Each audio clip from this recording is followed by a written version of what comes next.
Who really discovered America?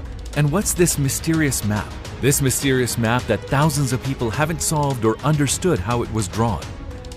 You'll be amazed at what you hear. If you haven't watched the previous episode, I suggest you watch that first. Before I start talking about the mysterious map, I'd like to give you some information about who drew it. Piri Reis was a Muslim researcher and naval commander. You have probably heard of him before.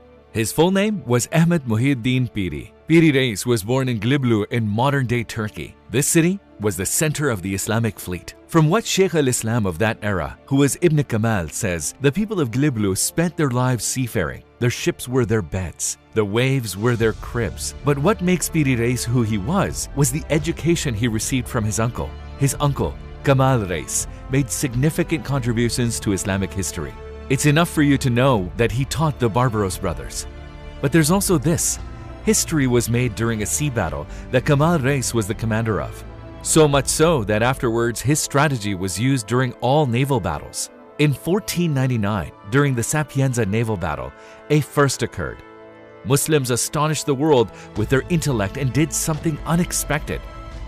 For the first time in naval history, rifles were used. After this, the rifle became the weapon of choice during naval battles. Piri Reis stood by his uncle during nearly all battles and learned everything from him. But he had a quality that set him apart from the other seamen, and this is generally what he's remembered for. Piri Reis was very skilled at drawing, and he used this skill in the service of Islam and his research, and that's why he became one of the most prominent map makers in history. After the death of his uncle, Piri Reis followed in his footsteps and waved the flag of Islam across the seas. Now we can finally get to the topic of our video. The map that Piri Reis drew has been talked about a lot because it is a map of America. In fact, it is the oldest map of America. What we can conclude from this is that Piri Reis formally discovered America first. How? When you see the details on the map, I think you'll agree. Of course, others went before him. We proved this with solid evidence in the previous episode. But if you ask why Piri Reis was the first, it's because Piri Reis was the first to draw the most detailed map for both continents of America. That's why he deserves the title of the first discoverer of America. Piri Reis wrote in detail about his American voyage in his book, Kitab Iberia, and presented his book to Suleiman the Magnificent. But it's not just this. It's astonishing and hard to believe, but you can see that Piri Reis drew the Antarctic coast as well. What this means is that he also explored those areas. As we said in the previous episode, this map has astonished scientists and even NASA, but you can see why they would be astonished. How did he get to Antarctica in that era and with those resources? Isn't it strange? But if you look more closely at this map, you'll see dozens of interesting details. For example, you should watch the documentary that the History Channel made on this. In 1929, a historian discovered a map drawn on deerskin. It was determined that this map belonged to Piri Reis, a Turkish admiral that lived in the 16th century.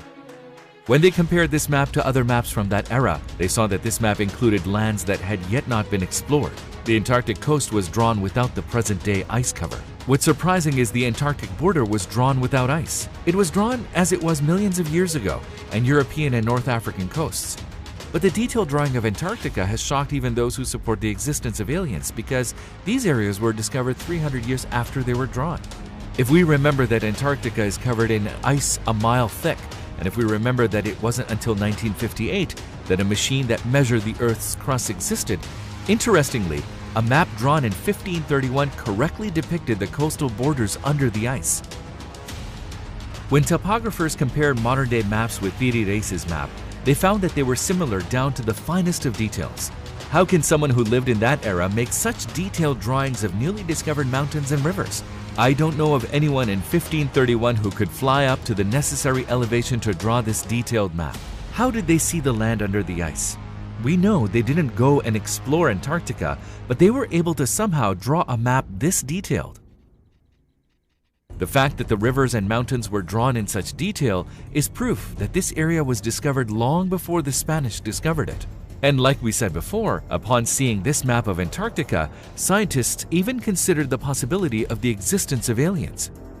And even today, some foreign cults use this map as proof of the existence of aliens because to create a detailed map like this, one would need dozens, if not hundreds of years. So how then did Piri Reis draw this map? Or is there something that historians and scientists don't know or are concealing? If we keep in mind the evidence we shared in the previous episode, we can explain the possibility of how Piri Reis was able to draw such a map in such a short period of time. The people who migrated to and lived in America, it makes more sense to think that those people helped him draw such an accurate and detailed map. What we can take away from him having drawn Antarctica so accurately is that others had explored those areas previously and transferred this knowledge to Piri Reis. Why can't hundreds of scientists and historians accept this? And why isn't this depicted accurately in history books?